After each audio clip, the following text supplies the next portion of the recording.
ika-31 kabanata. Dalangin ng pagtitiwala.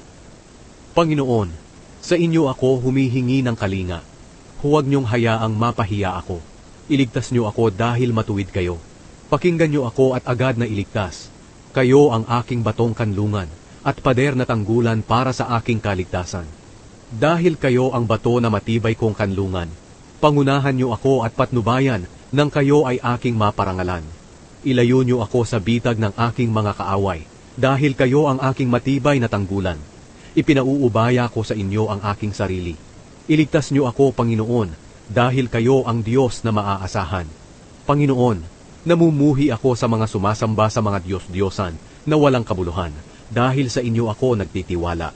Ako'y magagalak sa inyong pag-ibig, dahil nakita niyo ang aking pagdurusa, at nalalaman niyo ang tinitiis kong kahirapan.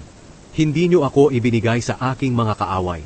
Sa halip, iniligtas niyo ako sa kapahamakan. Panginoon, kahabagan niyo po ako, dahil ako'y labis ng nahihirapan. Namumugto na ang aking mga mata sa pag-iyak, at nanghihina na ako. Ang buhay ko'y punong-puno ng kasawian. Umiikli ang buhay ko, dahil sa pag-iyak at kalungkutan. Nanghihina na ako sa kapighatiang aking nararanasan, at parang nadudurog na ang aking mga buto. Kinukutya ako ng aking mga kaaway, at hinahamak ng aking mga kapitbahay. Iniiwasan na ako ng mga dati kong kaibigan. Kapag nakikita nila ako sa daan, ako'y kanilang nilalayuan. Para akong patay na kanilang kinalimutan, at parang basag na sisidlan na wala ng halaga. Marami akong naririnig na banta laban sa akin. Natatakot akong pumunta kahit saan, dahil plano nilang patayin ako. Ngunit ako ay nagtitiwala sa inyo, Panginoon. Sinasabi kong, kayo ang aking Diyos. Ang aking kinabukasan ay nasa inyong mga kamay. Iligtas niyo po ako sa aking mga kaaway na umuusig sa akin. Ipadaman niyo ang inyong kabutihan sa akin na inyong lingkod.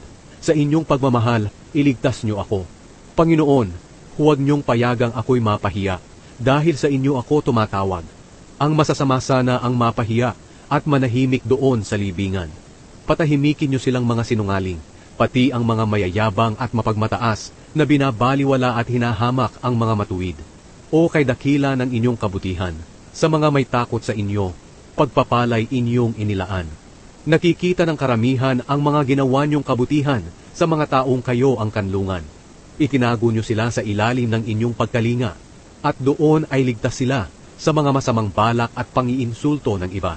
Purihin ang Panginoon, dahil kahanga-hanga ang pag-ibig niyang ipinakita sa akin, noong ako'y naipit sa isang sinasalakay na bayan. Doon ako'y natakot at nasabi ko, binaliwala na ako ng Panginoon. Ngunit narinig niya pala ang aking kahilingan, at ako'y kanyang tinulungan. O kayong tapat niyang mga mamamayan, mahalin ninyo ang Panginoon. Iniingatan niya ang mga tapat sa kanya, ngunit lubos ang kanyang parusa sa mga mapagmataas. Magpakatatag kayo at lakasan ninyo ang inyong loob, kayong mga umaasa sa Panginoon.